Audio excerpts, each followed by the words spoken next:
కెనడాలో Trudeau party ఓడిపోయే party. కాకపోతే నాయకుడిని మార్చి కొత్త నాయకుడిని పెట్టి అమెరికాతో శత్రుత్వాన్ని చూపించి అమెరికా మీద ఆధిపత్యం చెలాయించగలిగేటటువంటి పరిస్థితిని చూపించి తద్వారా అక్కడ విజయం సాధించింది అదే పార్టీ. కాకపోతే ట్రూడో పక్కకి వెళ్ళిపోయాడు, కొత్త నాయకుడు వచ్చాడు. ఇప్పుడు తను అటు అమెరికాతోనూ సంబంధాలు, ఈవెన్ నిన్న కూడా ట్రంప్ మళ్ళీ మరొకసారి కీలకమైన వ్యాఖ్యలు చేశాడు.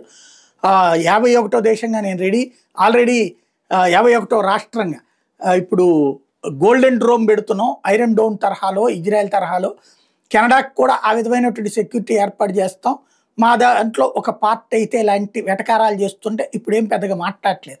అదే సందర్భంలో భారత్తో వివాదపడ్డటువంటి వ్యక్తి ఇప్పుడు ఆ వివాదాలు లేకుండా స్నేహస్తానికి రెడీ అవుతున్నాడు. ఎందుకయ్యా అంటే భారత్ లేకపోతే అక్కడ ఉన్నటువంటి విద్యా సంస్థలు మూతపడతాయి, అలాగే ఉద్యోగ ఉపాధి అవకాశాల కోసం వచ్చేటటువంటి చీఫ్ లేబర్ దొరకరు.